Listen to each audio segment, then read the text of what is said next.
Next option हमारे पास है slide show. Power point का मेन काम ही स्लाइड बनाना है और उसको एज अ स्लाइड शो चलाना है। तो आइए स्लाइड शो से रिलेटेड कुछ ऑप्शंस को जानते हैं।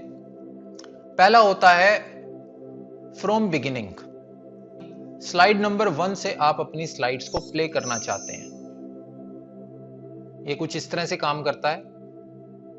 अगर ऑटोमेटिक टाइम लगा हुआ है तो ऑटोमेटिक नेक्स्ट स्लाइड आ जाएगी, नहीं तो आप माउस की क्लिक से या कीबोर्ड पे एरो कीज की मदद से आप स्लाइड्स को नेक्स्ट नेक्स्ट करके शफल कर सकते हैं, कुछ इस तरह से।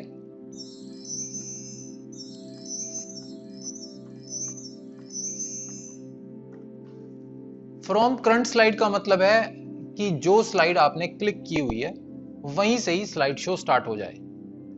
करंट स्लाइड वाला आप यहां से स्लाइड शो में फ्रॉम करंट स्लाइड से भी कर सकते हैं, शिफ्ट F5 से भी कर सकते हैं, या अपनी स्टेटस बार में ये जो आइकन आप देख रहे हैं स्लाइड शो का, यहां से भी कर सकते हैं। अभी तक मैंने आपको जितना दिखाया वो सब इसी आइकन से दिखाया, स्लाइड शो वाले। इस आइकन का मतलब होता है from current slide. Complete slide show देखने के लिए आप F5 शॉर्टकट की यूज करते हैं। जो अभी मैंने फ्रॉम बिगिनिंग वाला दिखाया उसका शॉर्टकट की है F5। स्लाइड शो से बाहर आने के लिए आप एस्केप की प्रेस करते हैं। उसके बाद नेक्स्ट ऑप्शन है हमारे पास प्रेजेंट ऑनलाइन। जब आपके पास ऑडियंस ऑनलाइन है और आप उनको ऑनलाइन प्रेजेंटेशन देना चाहते हैं तो आप यहां से माइक्रोसॉफ्ट का एक फ्री टूल है उसका यूज करके ऑनलाइन प्रेजेंटेशन दे सकते हैं। यहां पे आपको ये एक सर्विस एग्रीमेंट मिलेगा। अगर आप पे क्लिक करते हैं तो सर्विस एग्रीमेंट आप एक्सेप्ट करेंगे। यहां से आप रिमोट व्यूअर्स को प्रेजेंटेशन को डाउनलोड करने का ऑप्शन दे सकते हैं। अगर मैं इसको कनेक्ट करूंगा तो अब यहां पर एक लिंक जनरेट हो जाएगा। इस लिंक को जनरेट करने के लिए आपके पास माइक्रोसॉफ्ट का अकाउंट होना जरूरी है। ये अकाउंट आप msn.com पे, live.com पे या outlook.com पे जाकर बना सकते हैं। और अगर आपके पास अकाउंट है ऑलरेडी तो आप उस एग्जिस्टिंग अकाउंट का यूज करके लॉगिन कर सकते हैं। मैंने यहां पर अपने एग्जिस्टिंग अकाउंट में लॉगिन किया है। तो अब ये मेरी ऑनलाइन प्रेजेंटेशन प्रिपेयर हो रही है। ऑनलाइन प्रेजेंटेशन का बेनिफिट ये है कि जैसे जैसे मैं अपनी स्लाइड को आगे आगे करूंगा वैसे वैसे ऑनलाइन व्यूअर्स को भी उसी तरह से नजर आएगी। अब इस लिंक को हम कॉपी कर लेते हैं, या तो इसको ईमेल कर सकते हैं या व्हाट्सएप कर सकते हैं।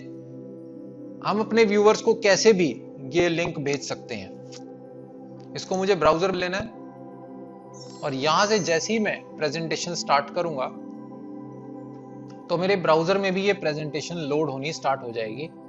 मैं इस पूरी प्रेजेंटेशन को यहां से डाउनलोड कर सकता हूं अगर मुझे राइट्स दिए गए हैं तो इस तरह से आप अपनी प्रेजेंटेशन को ऑनलाइन रन कर सकते हैं और रिमोट यूजर्स को दिखा सकते हैं। ऑनलाइन प्रेजेंटेशन को एंड करने के लिए आपको ये प्रेजेंट ऑनलाइन वाले टैब पे जाना है और उसके बाद एंड ऑनलाइन प्रेजेंटेशन करनी है। आप यहां से उसकी स्लाइड डायरेक्टली भी चेंज कर सकते हैं। अगर आपको दोबारा से बिगिनिंग से स्टार्ट करनी है तो फ्रॉम बिगिनिंग कर देंगे, किसी प्रेजेंट स्लाइड से स्टार्ट करनी है तो फ्रॉम करंट स्लाइड कर देंगे।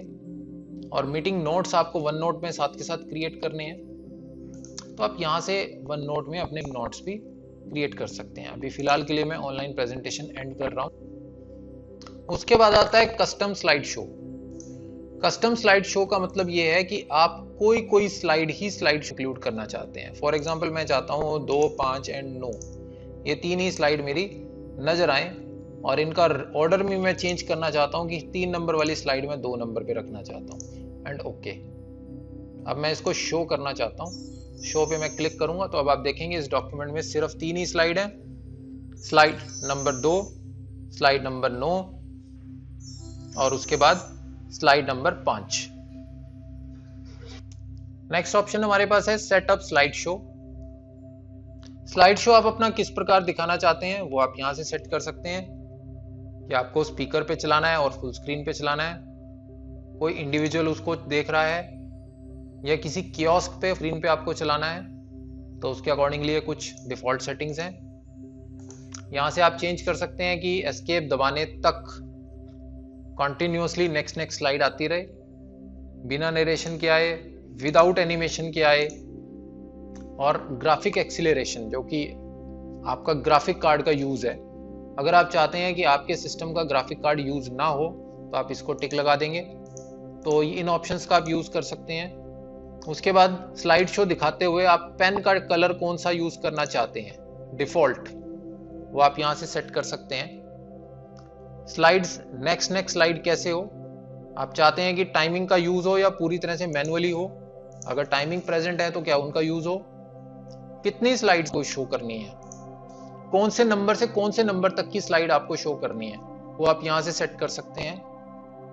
मॉनिटर, अगर आपके सिस्टम पे 2 मॉनिटर लगे हैं, यानी एक HDMI से आपने प्रोजेक्टर कनेक्ट किया है और एक आपकी मेन स्क्रीन है, तो कौन सी मॉनिटर पे आपको दिखानी है। Use presenter view.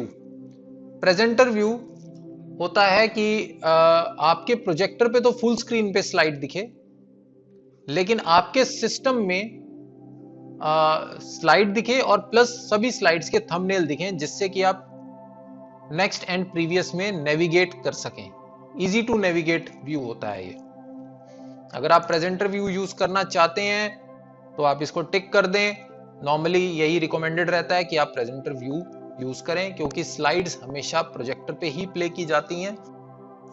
अब देखिए, जब मैं यहाँ पे क्लिक करता हूँ browse by an individual window, यानी हर आदमी अपने पीसी पर देख रहा है, तो वहां पे प्रेजेंटर व्यू का कोई मतलब नहीं रह जाता, ये सब ऑप्शन अपने आप डिसेबल हो जाते हैं। उसी तरह से कियोस्क में भी कोई प्रेजेंटर व्यू का कोई मतलब नहीं रहता, लेकिन अगर स्पीकर और फुल स्क्रीन है तब प्रेजेंटर व्यू का मतलब है, क्योंकि एक आदमी सिस्टम पे नेक्स्ट या प्रीवियस कर रहा होता है और एक बड़ी स्क्रीन पर प्रोजेक्टर पर हमारी स्लाइड दिख रही होती है, तो वहां पे हमें छोटे थंबनेल्स दिखें तो हमारे लिए आसानी रहती है।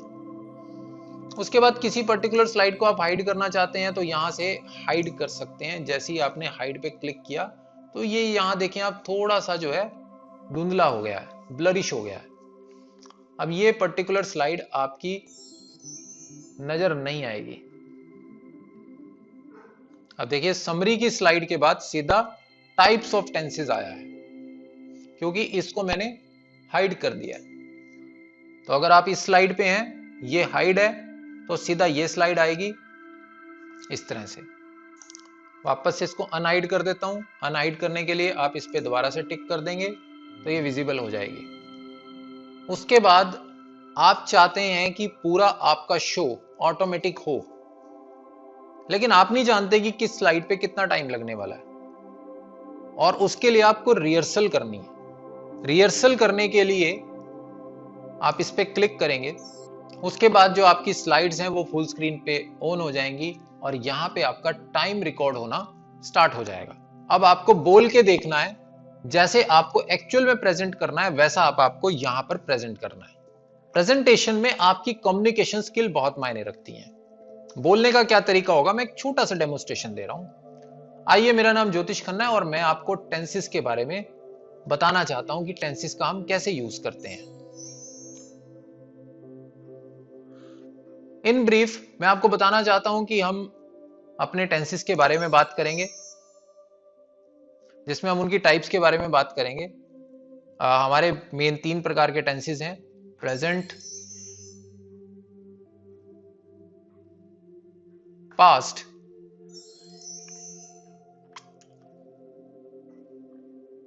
And future.